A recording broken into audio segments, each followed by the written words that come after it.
I remember feeling content with my life, earning a decent income and managing well, until one day I was taken aback. My credit card company contacted me to inform me of a $91,000 charge. I was utterly shocked because I didn't recognize this transaction. Immediately, I halted the payment. Around the same time, my husband, Jason, who was traveling, called me numerous times. Despite the chaos, I took control of the situation. At 31, I'm now a manager at a company, and Jason, who is also 31 and my college sweetheart, and I have been married for 2 years. While many of our friends chose to leave their jobs post-marriage, I continued in my role. I earn more than Jason, which sometimes worries me about our future, especially considering the stability of his income. We maintain our financial independence. We each manage our own money and equally share household expenses. This arrangement allows me the freedom to spend my leftover income as I see fit, which usually doesn't bother me since we are both working, and our life together is going smoothly. However, just recently, while on a train ride home, I realized I might have overspent a bit. As I glanced over a debit alert on my phone, I thought about checking for any unused subscriptions that might still be charging me, but that idea quickly vanished as I struggled to remember the password to my credit card portal. Finding motivation to sort this out is tough, and reaching the help center is a challenge. They operate from 8:00 a.m. to 6:00 p.m. on weekdays, exactly when most working people can't call. The long wait times during lunch hours don't help either.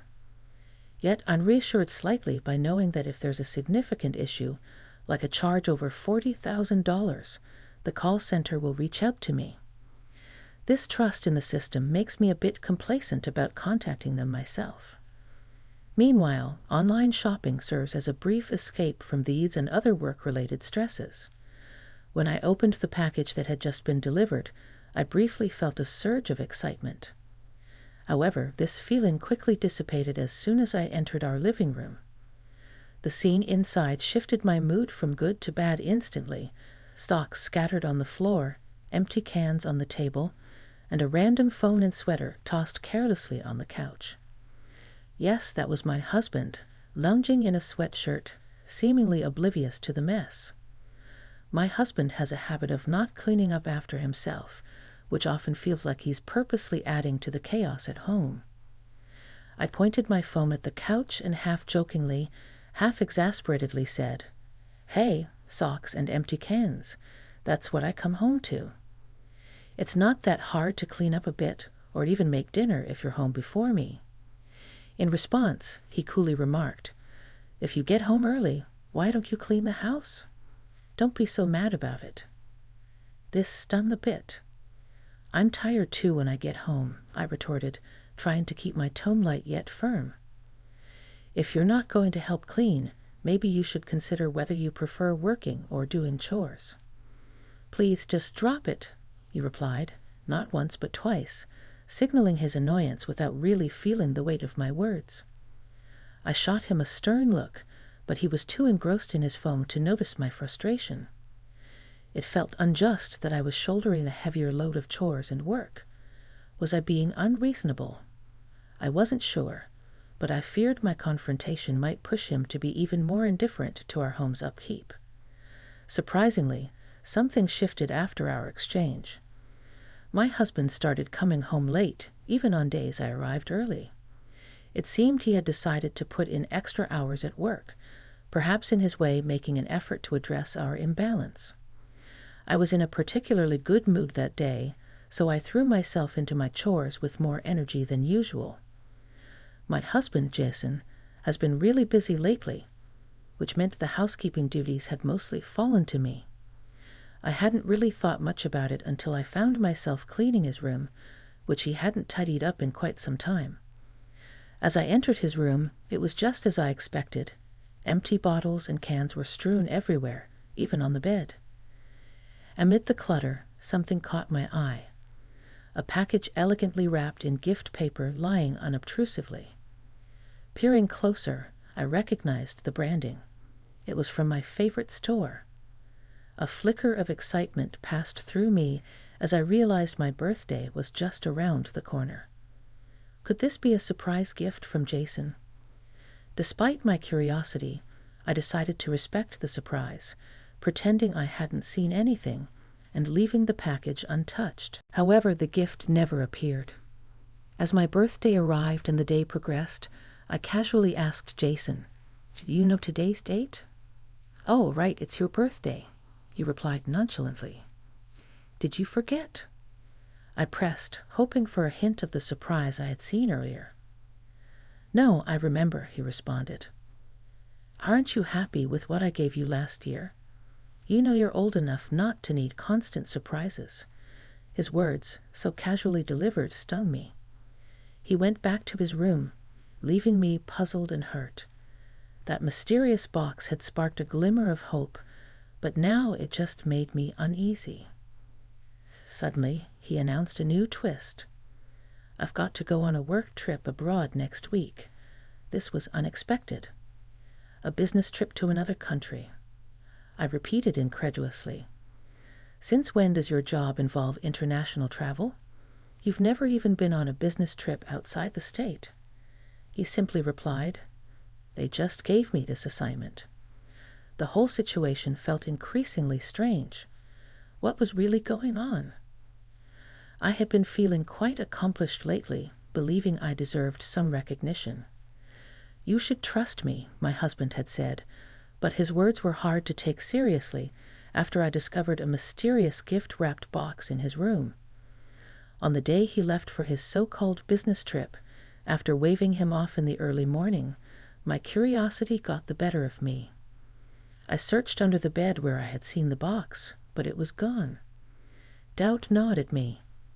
This wasn't just a regular business trip, was it? With this uneasy thought, I dragged myself to work, but I was hardly in a state to focus. Several times my hands just stopped moving, my mind replaying the recent events over and over. "Hey, are you okay?" "You seem out of it today," a coworker inquired. "Oh yeah, I just didn't get enough sleep," I replied, trying to brush it off with a light-hearted excuse. Just then, my phone vibrated sharply. A strange number flashed on the screen. Normally, I would ignore such calls, but something inside me urged me to answer it this time. "Excuse me, I need to take this," I said, stepping outside to talk. It was the credit card company's call center on the line. As I listened, a flurry of thoughts raced through my mind about my husband, our recent issues, the necessity of sharing my password, and then the representative's words cut through my confusion. "This is from our debt protection service. It seems there has been a charge exceeding $40,000 on your account," the voice explained calmly. I was stunned by the information, a mix of disbelief and concern overwhelming me. What on earth is going on? The conversation with the operator intensified when she dropped another bombshell. Yes, there was a charge for $9,000. That's impossible. Wait a second. I gasped, my heart racing. I dashed back to my desk, rifling through my wallet, only to find that my credit card was missing. "That's the card I meant to have with me," the operator clarified. "Pardon me, can you please halt that transaction?" I asked urgently, phone pressed tightly against my ear. "Yes, it's still pending, so we can stop it," she assured me, and a wave of relief washed over me. "And please, can you handle the stolen card issue immediately?" "I don't have it with me," I added. "Yes, sir, I'll take care of it right away," she responded. Even though the situation was partially resolved, the adrenaline didn't stop pumping through my veins. I hung up, my heart still pounding. "I'm sorry, I'm not in the right state to work. I need to leave early. It seems my credit card was stolen and almost misused, and I have a lot to sort out," I explained to my boss, who understood and allowed me to leave. I caught the train quickly, and as I checked my phone, I saw countless missed calls from my husband. It felt as though he was trying to confess something. I rushed home, threw off my shoes, dropped my bag, and went straight to my husband's office. His desk was cluttered, but what caught my eye was his search history: luxury cruises and travel plans for two. These were definitely not work-related. I hadn't been invited to any such event. The so-called business trip was clearly a cover for something else. My heart sank as I realized the implications. Scrolling through my old emails for any clues, I noticed a name that stood out: Billy. What the heck is this? I muttered, my anger rising. I wanted to slam the keyboard in frustration, but instead, I forced myself to look for concrete proof of whatever was going on. My phone kept ringing incessantly as I pieced everything together. "Oh my God, just stop," I groaned, overwhelmed by the betrayal and chaos unfolding before me. In the turmoil, I decided to use the password given by the call center to check my credit card transaction history. I logged into my account and began scrolling through the records, my disbelief growing with each entry. There it was. A transaction for an expensive handbag brand that caught my eye. The pieces suddenly clicked. Jason had used my credit card to indulge his mistress, Olivia, and even funded a supposed business trip abroad. The realization left me stunned. I had ignored several calls, but now, gathering all my courage, I answered the phone. "You finally picked up after I tried so many times," my husband said, his voice anxious. He immediately started talking about the credit card. "Who's the card for?" I asked pointedly. He hesitated before replying. "You mean whose card?" "Well, it's easier to use a card than cash abroad, especially on work trips." "Work trips, or do you mean the luxury cruise and the getaway with Olivia?" I countered sharply. He tried to deflect. "Why are you asking about the cruise?" "That was for business entertainment, a fun time." "Olivia and the designer bag, was Olivia happy with it?" "Are you seriously trying to justify this by pretending you don't know what's going on?" I pushed further, my voice steady, but filled with pain. My husband faltered, the reality of the confrontation setting in. I understand," he repeated, his voice tinged with desperation as he attempted to grasp at excuses. "I know everything," I stated clearly. "You tried to spend $91,000 on a luxury cruise and a vacation package for couples. You've been using my credit card to lavish Olivia with gifts." After a pause, he finally admitted, "I'm sorry I cheated." "I'm sorry, but I can't come home until you reactivate the credit card." His plea hung in the air, absurd and almost pitiful. "Do you really think an apology and admission are enough to make all of this go away?" I asked, the weight of his betrayal pressing down on me. The conversation had shifted irrevocably from mundane marital grievances to a stark, painful reckoning. Feeling utterly betrayed, I told my husband, "Please spend the rest of your life at your resort," and then hung up the phone before he could respond. Almost immediately, my phone started buzzing nonstop. The incessant ringing drove me to the edge, prompting me to turn off the device to escape the noise. Soon after, an email notification popped up informing me that my husband's return flight was scheduled for noon, 5 days later. I seized this window of opportunity to set my affairs in order, deciding to resolve everything before he could set foot back home the next day.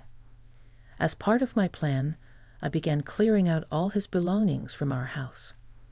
On the second day, I gathered the courage to tell my in-laws about everything that had happened, showing them the proof of his infidelity and misuse of our finances. They were shocked and deeply apologetic.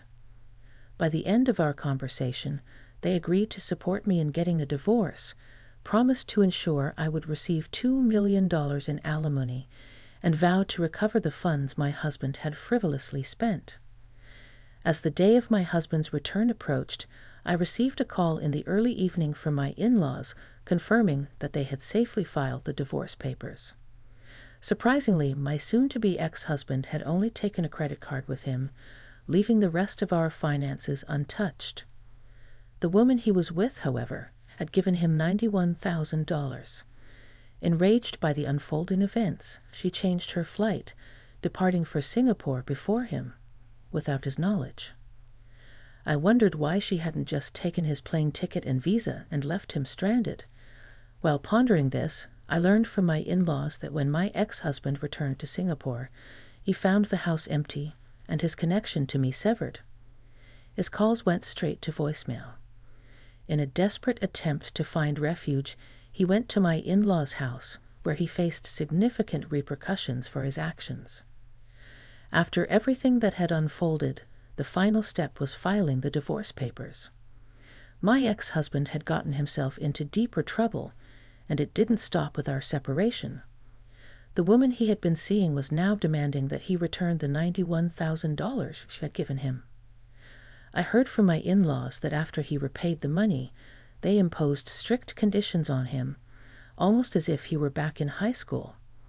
He was essentially under house arrest, with a 15-hour curfew, and his every move being monitored by his own family, ensuring he paid off all the money he owed. In the midst of all this, I took legal action myself, filing a $115,000 claim against the other woman involved in the affair. With help from my in-laws, I gathered the necessary information to go after her financially. Once I did, it felt like the last piece of this painful puzzle was finally falling into place. It was a long and exhausting process, but when the claim went through, I felt a sense of closure. The legal side of things had been resolved, and it was time for me to focus on moving forward. When I returned to work the next day, my colleagues and bosses welcomed me back with surprising warmth and concern. Many of them had heard about my situation, and their kindness was palpable. "Hey, are you okay? If you want to talk about anything, I'm here," one of my colleagues offered gently. It was comforting to know I wasn't alone. I replied with a grateful smile. "Thank you, I'm doing all right, just trying to get back into the swing of things. Maybe we can grab a drink after work. I'd appreciate the company." It felt good to make plans and to look forward to simple pleasures like a night out with friends. That evening, as we gathered at a local bar, the camaraderie felt soothing. We shared stories and laughs, and although the shadow of recent events lingered, it was overshadowed by the immediate warmth of friendly faces. As I sipped my beer, the bitterness of the past few months seemed to dissolve slightly with each sip. I poured out my heart about the ordeal, and my colleagues listened empathetically. "I'm just looking forward to putting all of this behind me," I confessed. As the evening wound down, I said, "I think I'm ready to move forward, to focus on the positives that the future holds." They raised their glasses to that, a silent acknowledgement of my resilience. "To new beginnings," they echoed. As I left the bar that night, a sense of closure mingled with newfound hope. The support of my work community had boosted my spirits, and I felt a deep appreciation for their presence in my life. It was a reminder that even in the aftermath of betrayal and heartache, the kindness of others could light the way forward. As I looked ahead, I felt a cautious optimism. It was true that the past could not be changed, but the future was still mine to shape. With the legal matters settled and my boundaries firmly redrawn, I was slowly rebuilding a sense of normalcy.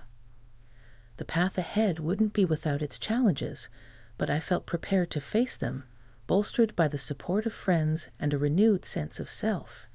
Indeed, it seemed that better days were on the horizon.